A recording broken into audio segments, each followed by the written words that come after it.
মানে পিকনিকের আগের দিন যে আমাদের এমন একটা অঘটন ঘটে যাবে, মানে এমন একটা পরিস্থিতি হবে বুঝতে পারিনি। মানে এমন দিনে ঘটনাটা ঘটলো, মানে কি বলবো। আর আর এটা তো কিছু বলার নেই, আর এটা তো আমাদের হাতে নেই, এটা তো একমাত্র উপরওয়ালার হাতে। আর গাড়ি টাড়ি সবকিছু বলা হয়ে গেছে একদিন।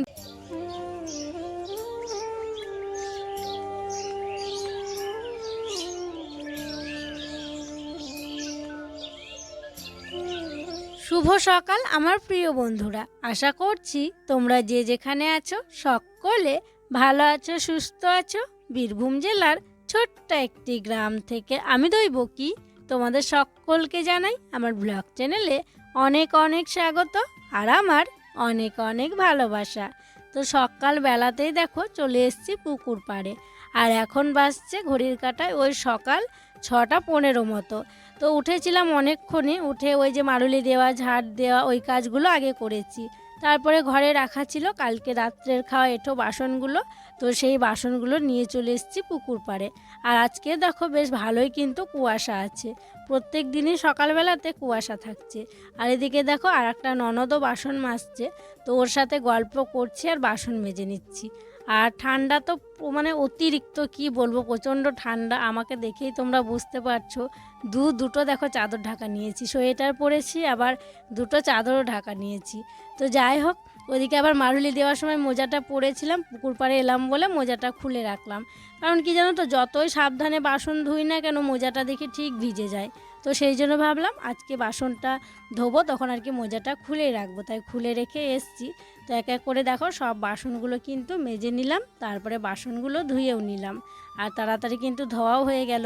আর দেখো পুকুর পাড়ে বা যে কোনো কাজে যদি একজন থাকে না, তার সাথে গল্প করতে করতে কিন্তু কাজগুলো খুব সহজেই হয়ে যায়। তারপরেই চলে এসেছি আমার ছোট্ট গ্যাসের ঘরটিতে। তো দেখো একদিকে চা বসিয়েছি আর একদিকে হচ্ছে জল গরম করে নিচ্ছি, কারণ রুদ্রসোনা স্কুলে যাবে। আর এখন তো বাড়ির মানে ঘরের জলগুলো প্রচণ্ড ঠান্ডা, টাইম করে এত সকালে জলও দেয় না। তো সেই জন্য বাসি যে জলগুলো থাকে সেগুলো ওকে একটু গরম করে দিই। তো এই যে ও বোতলটা নিয়ে যাবে, তো সেটাই দেখো হালকা গরম করে মানে ভরে দিলাম এক বোতল। আর বাকি যেটুকু থাকলো সেটুকু হচ্ছে ওকে ব্রাশ করাবো, তখন মুখ ধুয়ে দেবো। মানে ওটা একটু গরম হয়েই আছে, আর একটু ঠান্ডা জল মিশিয়ে নেব, তাহলে ঠিকঠাক হবে। আর এদিকে বাবার জন্য চিনি দেওয়ার আগে তুলে নিয়েছি গ্লাসে চা, আর এদিকে তারপরে চিনি দিয়ে দিয়েছি, তারপরে একটু নাড়াচাড়া করে দিচ্ছি, দিয়ে চাটা ঢেলে নেব। তারপরে হচ্ছে রুদ্রসোনাকে ওঠাবো।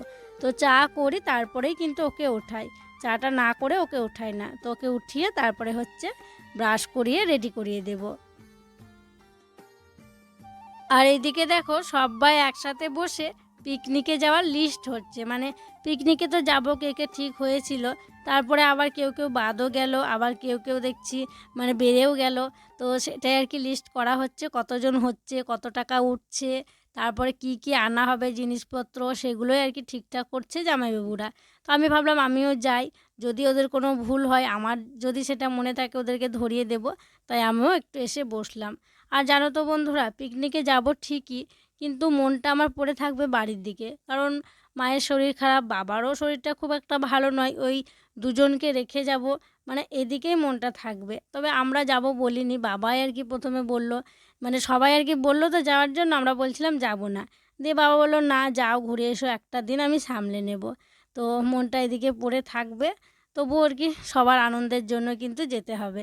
তো যাই হোক, ওইদিকে ওরা হিসাবপত্র করছে আর আমি বাড়ি চলে এলাম, কারণ আমার তো বসে থাকলে হবে না, আর আমি কিন্তু বসে থাকতে চাইও না, কারণ আমাকে তো সংসারের কাজগুলো করতে হবে।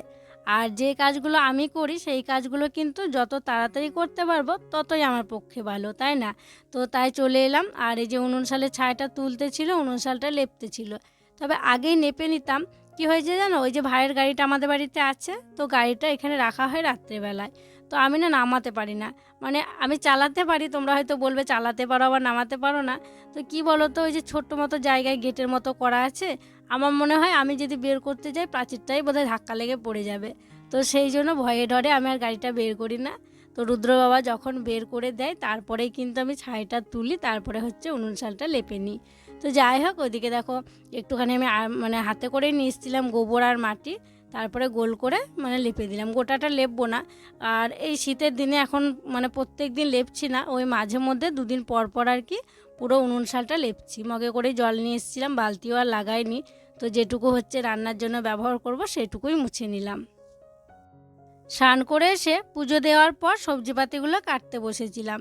আর সবজি কাটতে গিয়ে আমার হাতটাই গেল কেটে, একদম বুড়ো আঙুলের ওপরটা একদম গর্ত হয়ে কেটে গিয়েছে। মানে প্রচণ্ড জ্বালা করছিল, আর জানো তো খুব রক্ত পড়ছিল, কিছুতেই রক্ত কমছিল না। মানে মুছছি, চেপে ধরছি, আবার পড়ছে। প্রথমে তো কলগেট লাগানো হলো, তাও বেরিয়ে যাচ্ছে। তারপরে আবার রুদ্র বাবা ঘরে ছিল, ওকে ডাকলাম, ও এলো, এসে গাঁদার পাতা দেখো রস বের করে দিল। সবাই বলে নাকি গাঁদার পাতার রস দিলে আর কি রক্তটা বন্ধ হয়ে যায়। আর খুব জ্বালা করছে জানো তো। তো তারপরে ও বললো যে আমাকে দাও, আমি কেটে দিচ্ছি, কি কাটতে হবে। তো দেখছে যে আমি আগে কিভাবে কেটেছি, তো ওই রকমভাবে ও দেখো কাটতে শুরু করলো। আর দিদি হচ্ছে ওইদিকে মাকে স্নান করিয়ে দিচ্ছে। তো দিদি যদি এদিকে থাকতো তাহলে দিদি আর কি কেটে দিত, তো আমার দেরি হয়ে যাবে, তাই রুদ্র বাবা বললো কি আমি কেটে দিই, দাঁড়াও। তাই ওই কাটতে শুরু করলো। আমার হাত কাটলো। তো আমি তো কত কিছু করলাম, চিনি লাগালাম, প্রথমে রক্ত বন্ধ হচ্ছিল না, গাঁদার পাতার রস লাগালাম, তারপরে বন্ধ হলো। দিয়ে দেখছিলে তোমরা রুদ্র বাবা কাটতে বসলো। তো দিদি মাকে স্নান করা ছিল, দিদি বললো আমাকে দিয়ে, আমি কাটছি। দিদি শাক কাটতে শুরু করলো, দিদিরও হাত কেটে গেলো। কী হলো বলো তো, আজকে বটিটার দোষ না আমাদেরই কপালটাই খারাপ, কে জানে। তো দিদি এই ওপর দিকটা এখানে চামড়াতে কেটেছে, দিদি শাক কাটছিল। আমি তো খুব কষ্ট করে মুড়ি খাচ্ছি, দেখো এই হাতটা আর কি ঠেকাই নেই, আঙুলটা এইভাবে মাখি খাচ্ছি। আর বটিটা খুব ধার হয়ে আছে, কুচকো লাগছে কিনা আমার অনেকটা কেটে যাচ্ছে। আমি তো রক্ত বন্ধই হচ্ছিল না। কলগেট লাগাচ্ছিলাম প্রথমে, কলগেট লাগানোর পর কলগেট নিয়ে ধরো, চিপে ধরে রাখ খানিকক্ষণ।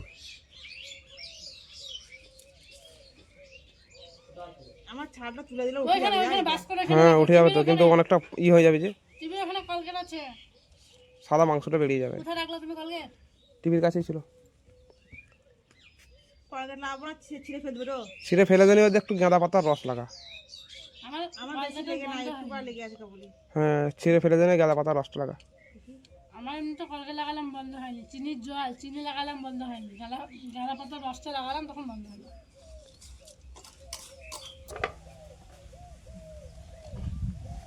আর একটু শাক লাগবে, বাবা আনতে গেল।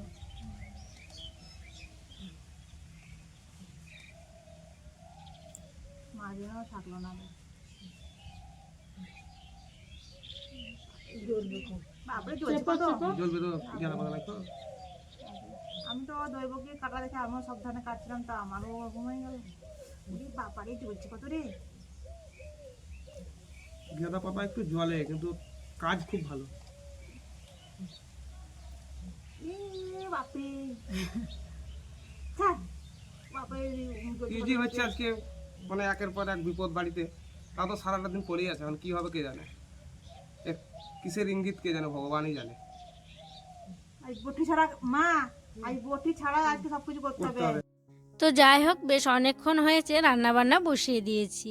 আর এদিকে আমার ভাত নেমে গেছে, ভাত নামেই কিন্তু ভাতের ফ্যান ঝরানোও হয়ে গেছে। তারপরে দেখো হাঁড়িটা নামিয়ে রেখেছি। আর দিদি এদিকে পেঁয়াজ কেটে দিচ্ছে, কারণ আজকে একটু পেঁয়াজের টক করব। আর এখন কড়াইয়ে করছি ওই আমরা যে ডিমের অমলেট করি দিয়ে তরকারি করি, ওই তরকারিটা করছি। তো ডিমের অমলেটগুলো করা হয়ে গেছে, তবে এখনও জানো তো পিস পিস করে কাটা হয়নি। তোমরা তো দেখো যে পিস পিস করে কাটি তারপরে দিই। এই যে দেখছো তরকারিটা ফুটছে, তো ডিমের অমলেটগুলো কাটবো, তারপরে হচ্ছে এই ফুটন্ত তরকারিতে দিয়ে দেব। রান্নাবান্না সেরে মাজা ঘষা করে নিয়েছি, তারপরে সবাইকে খেতে দিয়েছিলাম। তো মা দেখো এদিকে খাওয়া দাওয়া করছে, রুদ্র বাবা বসেছিল, রুদ্র বাবার খাওয়া হয়ে গেছে। আর রুদ্রকে সেই কখন দিয়েছি, ওর বাবা বসে তখনই দিয়েছি। ও দেখো আস্তে আস্তে খাচ্ছে। তো সবাইকে দেওয়ার পর আরেকবার করে ভাত দেখালাম, তরকারি দেখালাম, দিয়ে আমিও খেতে বসে পড়েছি। তো যাই হোক, খাওয়া দাওয়া হয়ে গেছে। তারপরে দেখলাম যে টাইম করে জল আছে। আজকে জানো তো দুপুরবেলায় যে জলটা দেয়, মানে 12টার দিকে, আজকে না 12টার দিকে জলটা দেয়নি, অনেক পরেই দিয়েছে। তো সেই জন্য এখনও পর্যন্ত চলছে। তো ভাবলাম খাওয়া দাওয়া করার সময় যে বালতিগুলো ফাঁকা হয়েছিল আর বোতলগুলো ফাঁকা হয়েছিল, সেগুলো মানে জল ভরে নিই। তো বোতলগুলো জল ভরে নিয়েছি, আর এই যে দেখো বালতিতেও কিন্তু ভরে নিয়েছি। বালতি ফাঁকা হয়েছিল ওই যে লালির জন্য ভাতের ফ্যান রাখা হয়েছিল, সেই জন্য। তো চলো এখন জলের জায়গাগুলো ঘরে নিয়ে গিয়ে রেখে দিই। জলগুলো ভরে রাখলাম, জলগুলো ভরার পর জামা কাপড়গুলো তুলে গুছিয়ে রেখেছি। তারপরে চলে এলাম ছাদে, আর এখন হচ্ছে আমি ঘুঁটে তুলবো। আর এই যে ঘুঁটেগুলো দেখছো, এগুলো হচ্ছে কালকে মেলে দিয়েছিলাম, কালকে জানো তো গুটেগুলো আর কি তুলিনি, মেলায় ছিল, আবার আজকেও মেলা ছিল। তো আজকে ভাবলাম তুলে রেখে দিই, কারণ কালকে তো থাকবো না, তো সেই জন্য যদি বৃষ্টি টিষ্টি হয় আবার হঠাৎ করে, তো সেই জন্য চলে এলাম গুটেগুলো তোলার জন্য। আর গুটেগুলো শুকিয়েও গেছে, আর শুকিয়ে যখন গেছে তখন রেখেই বা লাভ কী বলো, তাই ভাবলাম বস্তায় ভরে একদম সিঁড়িতেই রেখে দেবো। আর আমরা পিকনিকে যাব, সত্যি আমরা সবাই খুব খুশি। তবে আমার ভাইও খুব খুশি ছিল, জানো তো, ভাই খুব আশা করেছিল যে আমাদের সঙ্গে আনন্দ করে ও পিকনিকে যাবে। তো হঠাৎ করে সকালবেলায় ফোন করছে ভাই যে ভাইয়ের যাওয়া হবে না, কারণ আমাদের একটা জেঠিমা মারা গিয়েছে, তো সেই জন্য ভাইয়ের যাওয়া হবে না। মানে আমাদেরও না খুব মনটা খারাপ হয়ে গেল, মানে এত আনন্দের মাঝে এত মানে খুশি ছিল যাবে বলে, এরকম অঘটন ঘটে যাবে কেউ ভাবতেই পারিনি। কালকে যাব আমরা পিকনিক করতে, আর এই যে দেখো দাদারা চলে এসছে, দাদা, হাসি দিদি, তারপরে ওদের ছেলে মেয়ে, ওরা সবাই চলে এসছে। মানে সন্ধে হব তখনই ওরা এসছে। তো তারপরে এখন হচ্ছে ওরা বাজারে যাবে, তো দুটো গাড়ি দেখো বের করে নিয়েছে, দাদার একটা আর ভাইয়ের একটা গাড়ি বের করা হয়েছে। আর এখানে কাকে মিস করছো? ভাইকে।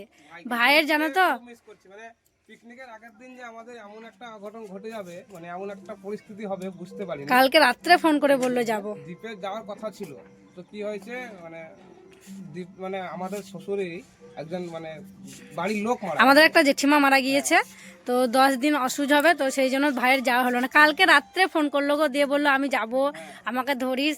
দিয়ে আজকে ওরা এতক্ষণে আমাদের বাড়ি চলে আসার কথা ছিল, দিয়ে সকালবেলায় ফোন করে বলছে দিদি আমার যাওয়া হবে না। আর খুব সকালে ফোন করছে, আমি বুঝতেই পারছি যে কিছু একটা ব্যাপার, এত সকালে ফোন করছে। দিয়ে আমাদের একটা জেঠিমা মারা গিয়েছে, তো সেই জন্য আর কি যাওয়া হবে না। 10 দিন অসুস্থ হলো। ও মানে তখন এলো না গো, বললো যে পিকনিকে যাব, সবার সঙ্গে মজা করব। আর ও তাই বলছিল, মানে এমন দিনে ঘটনাটা ঘটলো, মানে কি বলবো আর। আর এটা তো কিছু বলার নেই, আর এটা তো আমাদের হাতে নেই, এটা তো একমাত্র উপরওয়ালার হাতে। আর গাড়ি টাড়ি সব কিছু বলা হয়ে গেছে, একদিন পর আমরা যাব, কালকে যাব আমরা, আর আজকে ক্যান্সেলও করা যাবে না, যে পরে আমরা পিছিয়ে 10 দিন পরেই নয়তো যাব, হবে না। এটা খুব খারাপই হলো। ভাইয়ের খুব মন খারাপ করবে, আর ভাইকে আমরা সবাই খুব মিস আমরা করছি। সবাই ওকে মিস করব, হ্যাঁ, ঠিক আছে? তো যাই হোক তোমরা তাড়াতাড়ি এসো। হ্যাঁ, ফোনও করব, ঠিক আছে?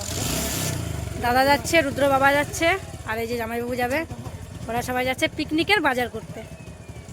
রুদ্রর বাবা, তারপরে জামাইবাবু, দাদা, ওরা সবাই গেল বাজার করতে, আর আমরা দেখো এদিকে সাজুগুজু করছি। কালকে তো ভোর ভোর বেরিয়ে যেতে হবে, তো সেই জন্য সাজুগুজু করা হচ্ছে। তো দিদি এদিকে হচ্ছে নেল পালিশ পরছে, ও বাড়িতে নেল পালিশ পরার সময় পায়নি, কাজের খিচিবিচিতে এখানে এসে পড়ছে। আর এই যে আমি দেখো পরে নিয়েছি, তোমরা দেখো আমি হাতে পরিই না, সাদা সাদাই থাকে আমার নখগুলো। তবে বৃষ্টি বিকেলবেলায় বললো যে বৌদি পরে নাও, তাই বৃষ্টি নেল পালিশ আমি মানে বিকেলবেলাতে ওদের বাড়িতে গিয়ে আর কি পরে নিয়েছিলাম। আর এই যে রিমুভ করলো নেল পালিশ, যেটা আগে পড়েছিল এটা দিয়ে, তো তারপরে আবার নতুন করে আর কি লাগাচ্ছে।